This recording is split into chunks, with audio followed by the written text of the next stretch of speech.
Yay, hello, hello, and welcome to this week Training Tuesday Live. We are magnet marketers, where our goal is always to help you become a magnet with your marketing versus being a bullhorn. And today I'm super excited because we're going to be talking all about happiness.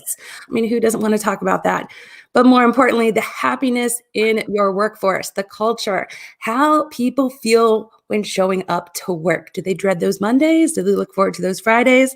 Or do they enjoy the process throughout the week? We're going to talk a lot about that and have a special guest to do just that. But before we introduce the beautiful Aimee, just a quick hello. If we've not met before, my name is Jessika Phillips with Now Marketing Group and the Relationship Marketing System. My personal mission is to help you love more, give more, and be more through the art of authentic relating. And my awesome co-host, he's Mike Gingerich. He's president of a web development and software firm, Digital Hill Multimedia. He's a published author 5 times over, triathlete, runner, biker, and leading business blogger at MikeGingerich.com. How's it going, Mike? Hey, I am doing well and excited for this. And I'm already seeing that we got Talisha Joseph popping in from last week. So we got some momentum going here from our guest speaker last week was Talisha. And let me introduce this week's speaker. Just super excited to have Aimee Bucher with us. Aimee is the CEO and founder of Harrison Latham, which is a group of world-class coaches and consultants focused on creating happier workplaces. Who doesn't want that? I mean, Aimee is an international best-selling author, professional speaker, and ICF certified coach. Degrees from Miami University and the Ohio State University. She's certified in emotional intelligence, predictive index, performance gap indicator, energy leadership, and just about everything else at this point in time. Yes. And from Lima, Ohio. Yes, she's from Lima, Ohio, classically trained pianist. I'm not done yet. Mother of 4 amazing kids, professional actress, and founder of the improv group, #Sorry Not Sorry. I need to hear about that a little bit. But welcome, Aimee. Thank you. Thank you so much for having me on here. I'm really excited for this conversation today. And Lawan says, hello, Lawan Bowens. Oh my gosh. Miss having you in town. You have to let us know when you're coming into town and doing your next speakeasy reading. I love it. And Talisha says, I love happy combos. Don't we all? Because these happy combos, and some people may wonder, why the heck are we talking about this when this is a show about marketing? Well, this has everything to do about marketing. Yeah, absolutely. Stay tuned. That's what we're going to show you, how it intersects. Exactly. Especially if you've been following along. Even Talisha was talking about this last week. But by the way, if you missed that episode, definitely want to go back and check it out. She was dropping some serious knowledge bombs, but as do all of our guests. But really, we're talking about this because of many things. One, we always say it starts from the inside out. So you cannot do great marketing. Marketing is storytelling. You can't do it without being able to have a great story to tell.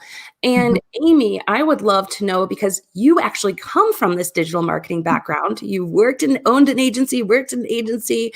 We just read your rap sheet of like all your accolades, that these all intersect though. But I would love to just hear kind of how you've come to know that this was your calling, one, and how you see this intersecting as well with marketing. Ooh, that's a lot right there. Okay. There are 3 parts that I heard in there, like how I got here, how it all works, and how it intersects with marketing, which this could take up an entire hour, just this answer. So I'll try to be brief.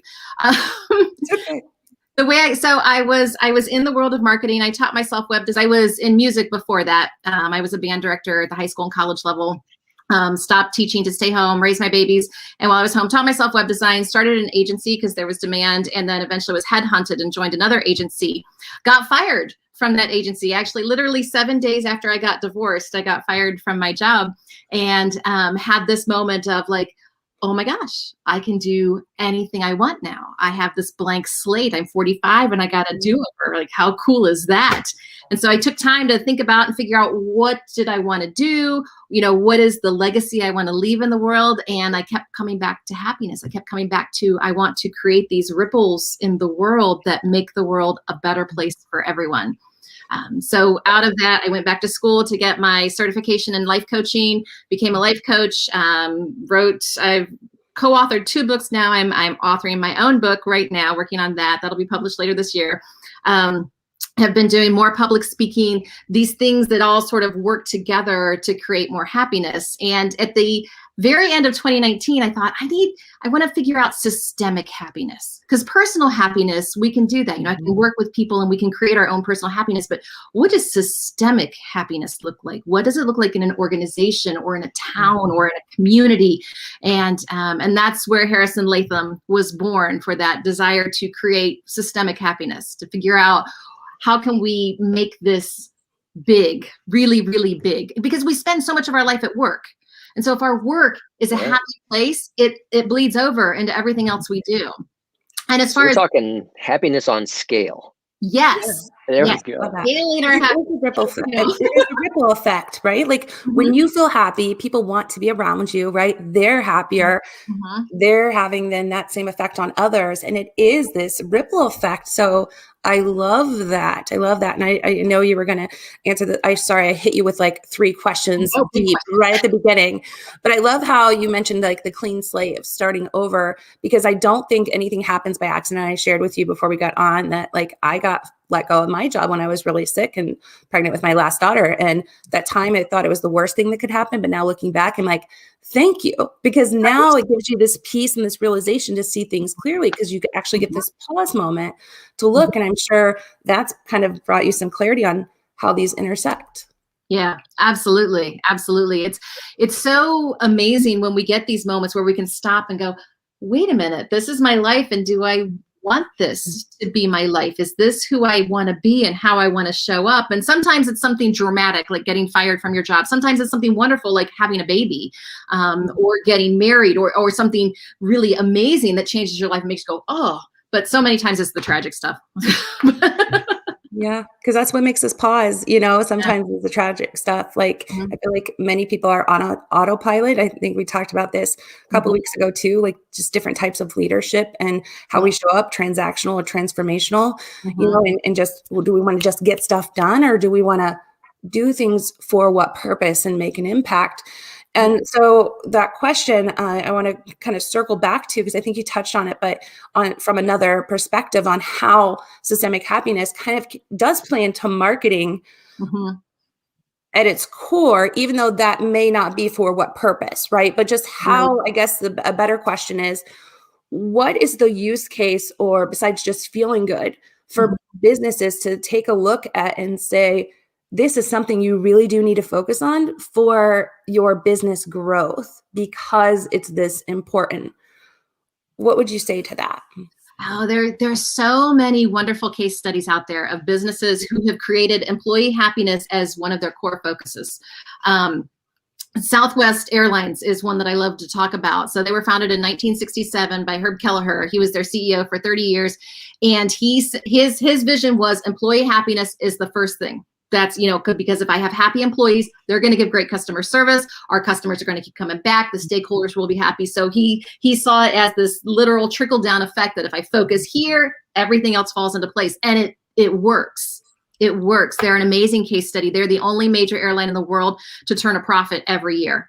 Even in the pandemic, no one turned a profit during the pandemic, but they still did better than all the other major airlines in the world. And they have all these amazing stories because they empower their employees to do their jobs. They don't have to go ask the manager if they can do certain things. You hear these stories about the Southwest employees like hiding in the luggage bins and surprising people as they come on the plane, or just being goofy and fun. And it's people love to work there. And they turn a profit. They attract really great talent. It literally affects every part of a business, and you can see it. And it comes from, a lot of times it comes from a leader saying intentionally, this is how we're going to focus and do things. But sometimes it just comes from a leader being just a really great leader, and it just trickles down.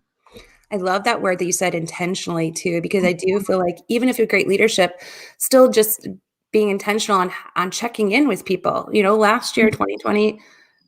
It caused many people to have this, remote work environment, or even just more of a distance between not just the leadership in their teams, but the teams potentially in their customers, right? And then if you weren't intentional about how can I check in and show up and be involved in this culture goal and happiness, initiatives, then you could lose sight of it. And like you mentioned, I love that you mentioned that case study and we're talking about an airline, but this is true with everyone, right? Like in any business, if you think about it, think about the best job that you ever had, and why did you love that job? Chances are it's because you were working with people you liked, right? But also because the leadership was probably built in a way where it was helping you shine. And by being intentional with that, then now you want to show up and do more for your customers. Your customers leave happier, right? And then they want to tell others about the experience. And that's where you grow that word of mouth, because experience is how you make people feel at the end of the day. So it has this ripple effect across everything that you do. So I love that you mentioned the word, intentional there. So why do you feel that, I shouldn't say why, like, how would you ask a brand right now? Like how does a brand kind of gauge their happiness or their culture overall? Like what's your process like, and how do you get started with someone? So but it's interesting because so much has changed in the last year, because so many organizations who always said, oh, we could never work remote. Don't even ask for that kind of flexibility. It could never happen. So they were like, guess we're working remote. Guess we're going to figure it out on the fly. And they figured out they can make it work, and they can create other pathways of communication. And we don't have to fly across the country for a meeting with someone. We can do it virtually. And everyone knows how to use Zoom now, which I think is a fantastic thing. But the intentionality is really important. But getting to the core of it, like what makes a happy company? How do you figure out if a company's happy or not? You can observe, you can just look at people and go, yeah, they seem happy or they don't seem happy, but you really need data to work with. And so that's where I like to start in any engagement with a company, is really looking, and there is data. You can gather happiness data, which is just the craziest thing in the world. Anytime I say, because I work with it every day and I'm still like, that's just so wild. We can measure it. But there are tools out there that you can use to measure, to gauge. And the interesting thing also is there's not a lot of agreement on the definition of happiness. So as I've been interviewing all these experts, these researchers, and who work with happiness every day, and I ask them, what is your definition of happiness, as part of my interviews with them, and they don't agree. None of them, they're all different. Yeah. It's going to be a fascinating chapter of the book to write, because I'm going to bring all these different ideas together and see where our commonalities are. So what generally, though, when we talk about happiness, it's not the fleeting external happiness. Something nice happens. I eat an ice cream cone and I feel happy, but it's the happiness that you've talked about, that we create within ourselves. So creating that within an organization. So we look at, let me get to the actual question here. When we're looking at the data, we want to look at how well people are connected, how well jobs fit. Do people fit their job roles? Do they feel challenged appropriately, not too much, not too little? Are they inspired by the overall mission of the company? Does the company have a purpose beyond just making money? And that's huge, especially as you get younger and younger. Our younger generations, they won't work for companies that don't have a bigger purpose. So, and our older generations are like, but don't you want a paycheck? Well, no, not if it doesn't serve something greater in the world. So we look at, so connection and purpose and the challenge within your job fit. We look at how teams work together, how those different personalities mesh. We look at how they communicate. Communication's a huge one. So are people overwhelmed with communication? Because that happens very frequently. Are people, when we're all in office, do people have enough space to work? Are they constantly interrupted? Do they respect one another's boundaries that way? So there's a number of factors that we look at to diagnose, okay, where do you fall on the happiness scale? And then a big one is the emotional maturity of the leadership themselves. And they don't really like me measuring that, but it's important. Okay. And do you do that interview, survey, both? What's a little bit of everything, depending on the client themselves, how big they are. For the bigger companies, the surveys, which we always do a survey of some sort to gather opinions from everyone across the board. I like to do interviews with leadership, and then I like to do interviews with people at the bottom of the food chain and compare and contrast those. I also like to try to get representative samplings. The interviews are really important. The survey is really important. The interviews are really important. Those are the two key components in that discovery process. Surveys I found are really so important too, even if you're doing this independently, but make sure they're anonymous surveys. Like I feel like some team members are afraid to say they're afraid to come out and speak up because they don't want to be looked like they're ungrateful or they don't care or whatever, and don't want to be treated differently because of it.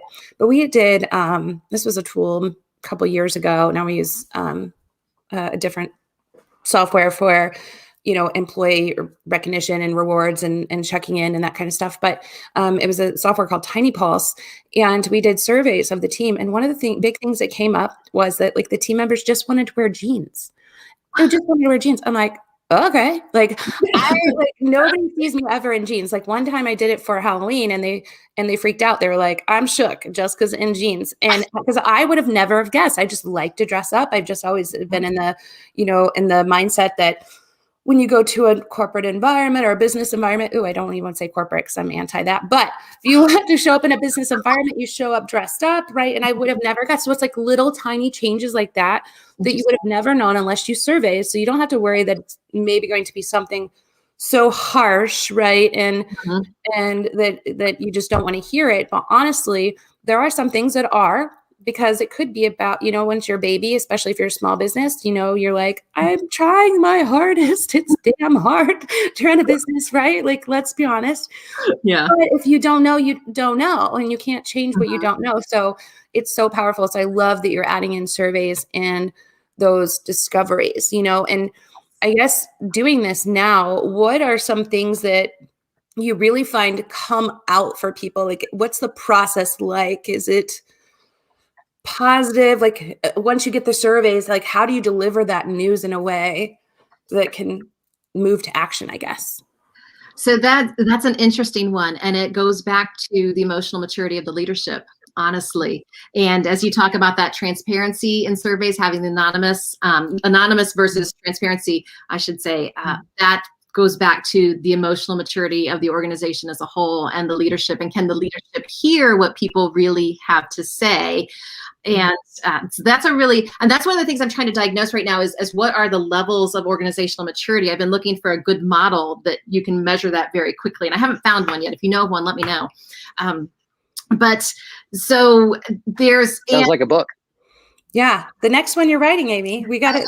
I got like 5 more in the queue after this one. I got to stop with the book ideas. I have to write faster. I don't one or the other. But one of the interesting things about that is, as I look at some of these tools that measure happiness at work, they're all based in Europe. We don't have any really great ones based here in the US yet. That's another. Anyway, and they're all focused on this transparency between employee and manager and this transparent communication. And so trying to work around that, because so many US companies, that transparency isn't available. You can't freely speak your mind and keep your job or keep the good parts of your job necessarily. So presenting results can be a real challenge. And that's one thing I always want to customize with the organization, with the leadership to their comfort level, but also recognizing here's what your employees really need from you based on what we've learned so far. And so sometimes once we do a discovery, the first step is emotional intelligence training for the leadership. Yeah. And that's so key. And I really hope people are hearing what you're saying, because there is such a difference in US-based companies where it's just like, nope, it's all business or all personal, right? And that quote, it's not, personal, it's business. I hate it because it's like, no, it still feels personal. Like things do feel personal. And I hope that 2020, the one thing I pray that we've taken out of it, and I hate to keep bringing it up, but it's the human side of business that all of us are going to get sick. All of us are going to have a family member that will get sick at some time. Unfortunately, we're all going to have these human moments, and it's how we're treating each other in those moments that when it's hard is what's going to be reciprocated back then when the company has something hard, maybe that they're going through.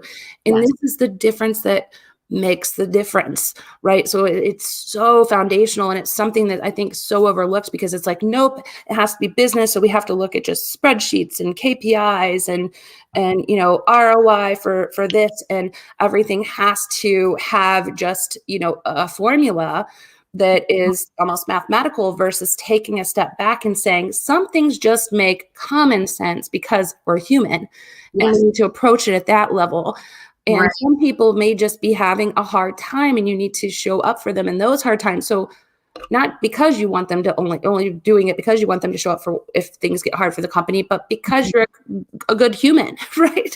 Like, but doing this is what makes a culture. And as you mentioned, if we do go to the people that agree with, like, want to know everything data, now data is even showing that's the companies that people will choose to work for. People being top talented employees will choose to work for time and time again over a paycheck. And there's been plenty of studies that have shown that more people will stay at a company if they believe in that company versus leaving for another one, even if they're offered more dollars, and vice versa. They've left companies for less money. We have team members on our team that have done that, and I'm so thankful that, you know, they've chose to grow with us and left, you know, bigger companies that could have offered more at that time, you know, because of this lack of empathy for them as a person and reduced stress. So I'm really hoping that people are getting that out of this conversation, how important this really is. It goes to your workforce, then to your marketing, to your ROI at the end of the day, because people are going to buy from happy people because they make them feel good. It's all the experience. Absolutely. And one of the beautiful things that's come out of the pandemic is I feel like everyone at work is more human now. We've all been on these Zoom calls or whatever kind of video technology you use, and we've seen people's dogs and their children and their spouses walking half naked behind them. And, you know, and people have had to be flexible because everyone's been in this same boat of suddenly we have this crisis thrown at us and everyone's had to deal with it. And I really hope as we make this transition back to whatever the new normal is going to be, and I hate that phrase too, the new normal, but it is going to be different. You know, 97% of the CEOs surveyed in the US have said they're going to keep some form of remote work after the pandemic is over and we can work again. And we see companies downsizing their offices. But I hope we keep that human aspect, that aspect of knowing people have lives, people have emotions, people have issues. Because it all shows up at work, whether we acknowledge it or not. It's there. Yes, it does. Amen. Lots of good comments coming in too. Talisha says, you are your first customer, so treat your next customer how you would treat yourself. Yes, I love that. And Berlin Carol, hello, good to see you on here, Berlin. It says, if we can hold court remotely, most anyone can work remotely. Yes, companies getting creative. Like, really, do you need your team members to spend an extra hour just so you can physically see them at the office? You know, like to get there, drive there, all of that. Give them that extra hour so they can start dinner early, spend that time with their kids. Yeah, I totally agree. The message moves the mission. And Talisha also says that the emotional maturity of leadership is so powerful. Yes. And then Angela also chimed in that I think REI is a good case study. They value employee happiness in a balance of corporate social responsibility. Giving back equals feeling good. Amen. So I would love to keep this going because holy crap, I could talk to you forever on this. Like I love this stuff. This was why, like, as soon as we had a talk together, I'm like, oh my God, you have to come on Magnet Marketer. Like, this is it. So, like, I feel like if companies got this, the rest of their problems in my mind would come a lot easier because I feel like it all starts here. It all starts here. But anyway, I digress. But what do you feel then goes into building that company culture once you kind of do these surveys? Now you see it, you're kind of reflecting. What are some things that some companies may be listening in today? What do you feel like, what goes into it, and maybe some things that they could do to get started? Okay. The first one, I'm going to go back to your word, you latching on the word intentional, because that's key. Whatever you choose, and you choose your company. Well, if you have an established company culture, unless you're a startup or you're a single person company, then you're creating your culture. You have this opportunity to build the culture that you want. If you haven't already established company, you have a culture, whether you put words to, whether you described it, whether you have labels, it exists and it's there. Yes, it does. Identify it and then determine, is this what you really want? Is this the culture that you want? So find out and then be really, really intentional about moving it in the direction you want it to go. The big things for shifting a culture, one is making sure everyone's on board. You know, get everyone on board, say, this is the vision for what we want, and get everyone's input, because culture, it's the people creating the culture. They talk a lot. There's a lot of talk about things like the kind of computers you have and your desks and your office space and your layout and all of that. That's part of your culture, but it's a very tiny part of your culture. The words that people use, the behaviors that you can observe, the ways that people are friends or not friends at work, that all determines your culture. And you may find if you say, okay, this is our culture, but I want this to be our culture, and you get everyone on board, and as you start to make that shift, you may lose people because there are people who aren't going to make that shift. No matter how much they are excited about it and they think it's great, it's going to end up not being great. And you will lose people in that process, but you'll gain people who fit into that culture. And it's not that everyone's the same. It's not that it's all homogeneous. It's that everyone's in the same boat, rowing in the same direction. And you don't have anyone going, hey, but what about over there? You're like, you're all focused this way. So it doesn't mean you're all the same. It doesn't mean you're not diverse. It doesn't mean that there's not inclusion. It just means you're all focused on, we're creating this happiness, or we're creating, we're working to create a better world in these ways. I freaking love that. Good. It attracts the right people then to you when you start building that. Yes. I call it culture credit. Like, you're building your culture credit. An important thing once you like start building that culture. I love that you mentioned doing it together as a team. We refined our culture because we found our culture was shifting as we grew. And so we brought everybody together we rented out this space to get outside the office and talk about it and write out the words, how people are feeling, and rewrote our manifesto. But now it's like, let's hire upon this too. So it's a part of our hiring process. So that's why I think it's also so important. You mentioned it can't be something that just like a CEO goes back into a side room and writes out what their culture is and all of that, and nobody else sees it, because then it's just words on paper. It means nothing. Yeah. Because Aimee, you referenced that Southwest example that Herb had kind of implemented. I mean, obviously, it's on a plane. A plane is individual. There's going to be this little crew, that's separate from any corporate entity, but they had to carry that forward. And I love the point that you made that it attracted talent, it retained talent because of those things. And I think that's some huge benefits for companies to think about. Yeah, absolutely. And and I'll throw this in just as a little aside, when you have determined what your culture is, put it in your job descriptions. Yep. Hiring, don't write job. We do. Oh yeah. What you're gonna do. This is who you'll report to. Like, talk about the type of people you are and what you believe in and your purpose, because you can train the tasks for the most part for most jobs, and the skill set matters not nearly as much as the culture fit. Amen. Even change up some of your language. Make sure the tone matches. We went back to ours because we were like, this does not match. And we were like, okay, like we use some more laid back language because that's just how we are. And we're like, okay, here's what we're really looking for if we're honest. We're looking for someone that blah, blah, blah, blah, blah. And like spelled it out. Like, okay, here's the role that you'll be doing, but here's who we're really looking for. Like, here's how to be part of the community. And here is what it's like to be part of our community. And we send like our handbook and everything over and all of that over ahead of time, because we're like, we want you to see everything first to make a decision, because it's a mutual decision. Like you said, some people are going to be gone, right? And that's okay. Like, be glad for them, because then they can find the happiness that they're looking for, that they're going to intrinsically be created to do. And you are going to bring someone in that's going to be, just that natural fit that's going to make things feel a lot more seamless. Right. And I love that. Oh my goodness. Can we talk a little bit just to okay, so you kind of whet the appetite maybe for some managers, small business owners, kind of things out there.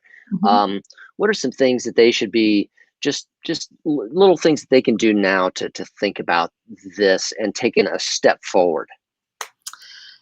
So one of the easiest thing someone could do right now is go to fridaypulse.com and start measuring employee happiness on a weekly basis. That's the easiest, quickest step. It's one of the ways you can gather data and measure. And I don't I'm not an affiliate or anything. I'm not selling it, but it is a tool that I use with companies. And it is a quick, easy way to find out how happy are people?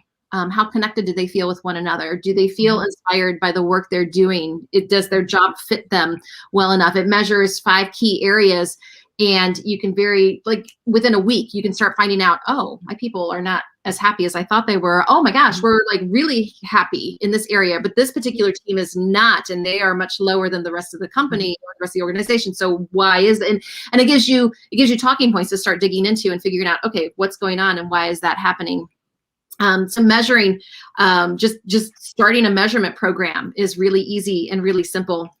And that would definitely be a place to start. Another place, if just ask people, just start having conversations, just go up and say, hey, if you can even be like a walking survey. If you had to rate your own happiness here at work on a scale of 1 to 10, 1 being you hate it here and you're actively looking for a new job, and 10 being you want to marry everyone in the company because you never want to leave ever, ever, ever. Where would you fall on that scale? Or just ask, how happy are you at work? What would make you happier? And we don't always know what will make us happier. So that's an interesting question to ask. And data shows that we don't always know what will make us happier. But yeah, starting conversations, starting to measure, and just asking. Do you feel that people answer that or are open to answer it right away? Or does there have to be anything like that kind of foundation of trust kind of built, or like the conversation about, being open and what the goal is first? Like when people start asking that question, I'm thinking about like a company that I was at previously, a corporate, and they started asking me, I'd be like, oh, are they going to be making cuts? Because happy, I love everything, that smile that you give, like your customer service voice, versus maybe another organization I was at that I did feel like open to talking. Like, do you feel like there's some organizations that could even need to do something else to even get to that true answer? Absolutely. Again, it comes down to the emotional maturity of the organization. Yeah. So your more emotionally mature organization can just go up to an employee and ask, how happy are you? And they'll get an honest answer. A less mature organization, people are going to couch their answers and wonder, am I going to get fired? What's going on? Why are they asking this? What's the agenda? Yeah. Yeah. So in that case, definitely start with some education. Say, hey, I think maybe we're not as happy as we could be, and I'm trying to figure out ways to do that. So here's an anonymous survey that you can take. And that would definitely be the place to start when there's not the transparency and when there's not the trust. So the trust levels of employees to leaders is a huge determining factor on where you can start. I love that. Yeah, we do need to find some good resources. We'll look at some, and I'm sure Aimee will have some too when we put this all in a recap in a blog. So if you do want the recap, definitely type recap in the comments here on Facebook if you're watching. If you're on other channels, definitely type it in there, and we'll make sure that you get it, but it'll be automatically sent to your inbox. So you can have that recap with all the links that Aimee's sharing, as well as how to get a hold of Aimee. So you can have a third party kind of help you through this process if you're looking to really make happiness and culture a part of your 2021 and beyond. I promise you it'll change your life, literally, and your business, because it does all start from the inside out. One just tip that we've also done it now, it came about organically, but I felt like it had a big impact on the culture too, was we started, I appointed somebody to do just social nights and one person to do just like fun, like challenges internally. So it wasn't necessarily all coming from me, but it was coming from, because I'm a small business, right? Like, so usually the owner, they initiate everything, but instead I was like, how about you become part of the social team? And they would have get-togethers, both internally and externally from the office, that would foster some of those relationships. Now, granted, it was for the local team members. So now we've moved things online to do what's called like a Now Yow Yow Friday fun hour, and to do it that way. But I've found that because the team members, they were local and then some just scattered about, that helped foster some of those relationships where people did feel more comfortable kind of asking for help, getting feedback, giving somebody a heads up, some of that. And I think that definitely goes into it. Would you say that definitely like team member interpersonal kind of connections go into the culture as well? Absolutely. Absolutely. Your relationships with the other people you work with is huge. It's a huge factor in your culture. It's a huge factor in your personal happiness and the happiness levels of the whole organization. It's, there used to be, I think there's this old school idea of you shouldn't be friends with people at work. And that's garbage. Yeah. You spend so much time with these people. Old school. They should absolutely be your close friends. You should absolutely. I have no friends. Right? If you don't have friends at work, what are you going to do?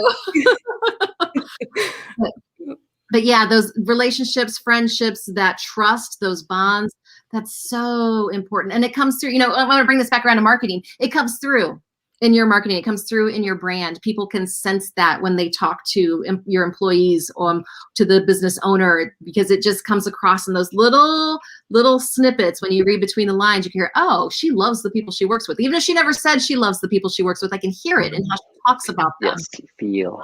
Mm-hmm. Yeah. The overall experience is how you make people feel. Yes. I love that. Yes. Well, I cannot believe it's already been over a half hour since we've been talking. Mike, I'm going to open up to you if you have any last questions or anything to pick Aimee's brain, because I could talk to her all night and tomorrow. So yeah. Okay. So let's see. We talked about the little things that they can do and to get started there. And so what if you've piqued the interest of someone who is let's say they're a team member within the organization, and they're not going to be the one kind of having authority at this point to lead the initiative. What's helpful to them that you can offer? That do they something to grow themselves? Or I'll let you speak to that. So is the question if there's an initiative going on in the organization and how there isn't an initiative? There is not. That's the thing. Okay. There's not an initiative, but they're here. They're a manager. They've heard something, and they say, "Okay, what can I do?" Okay, so my colleague Alex Karuf, he's the founder of Woohoo Inc. over in Denmark, and they're a company focused on, like mine, Harrison Latham, focused on creating happiness in other companies. And I asked him this question, and he was like, "They just need to get the hell out. They can't." Which I love that answer. He said, if the leadership isn't focused on happiness, then get out. Don't. And I'm like, well, that's easy for you to say in Denmark. Like, you have a little different society structure over there. But other people, other experts in the area, and I lean towards this because a lot of times you're in a company that has no initiatives for positive culture. They're focused on bottom line. They're focused on efficiency. They're focused on productivity without understanding how happiness really, truly affects all of those things. So they have this more old school concept. So if you are in a company like that within your own team, because all of us are leaders. We lead ourselves. We lead the people around us, whether we're doing it intentionally or not, we are. And so within your small microcosm, within your organization, you can create happiness. So you can, for example, some easy stuff, just bring more laughter to the team, find points of joy that you can connect on, talk about what you're grateful for, express gratitude to the other people on your team. All of the tiny things that increase your own happiness will bleed over. I don't like bleed. That sounds violent. Will melt. Overflow. Much better. Thank you.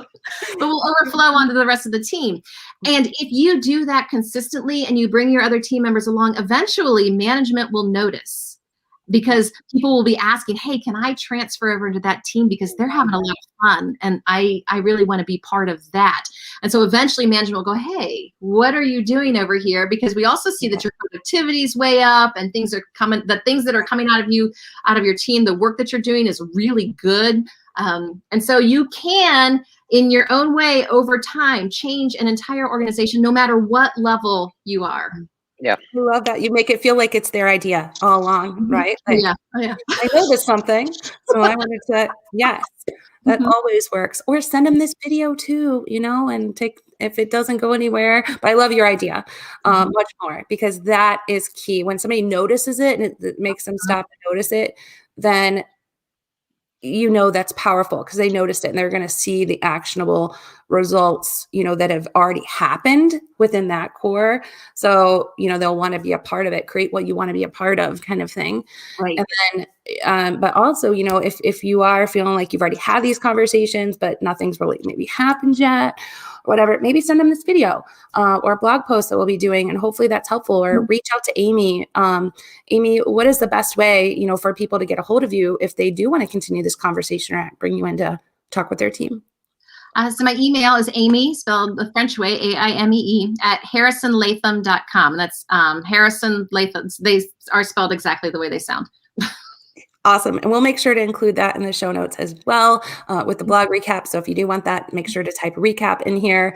And of course, we'll connect to Aimee's social profile so you can connect with her there. But I love this conversation. I love that you're doing this because I feel like I said, I am a firm believer that everything starts from the inside out. And this is so key to everything. So I can tell you found your zone of genius. You're just light and bright and full of energy. So I love it. And I can't wait to see just how you change Lima and beyond with this. So thank you so much for sharing your time with us here this week. Yes. I'm super, super honored and cannot wait to bring you to Social Media Week Lima. I can't believe you haven't been there yet. So I know. Thank you very much for having me here today. This has been fantastic. Thank you. And Wonderful. Thank you, Mike, as Thank always. you. Yes, thank you. Thank That's you, what everyone. I want to do too. I always want to grab my heart the past couple weeks. I'm like, we got to keep these good guests going and coming on because they make you feel great when you're done with the day. So, but thank all of you for tuning in as well and just being super active in the comments. Definitely let us know one thing that you took away from today. And if you like these kinds of episodes, we've been bringing in a lot more of them because I feel like it's pivotal. It's what we need to focus on. But let us know in the comments or shoot us a message as well. I hope all of you enjoy the rest of your Tuesday evening and rest of your week. Until next time, we'll be back here on next Tuesday in March now, first Tuesday in March at 4 p.m. Eastern Standard Time. Until then, enjoy the rest of your week. Bye, everyone.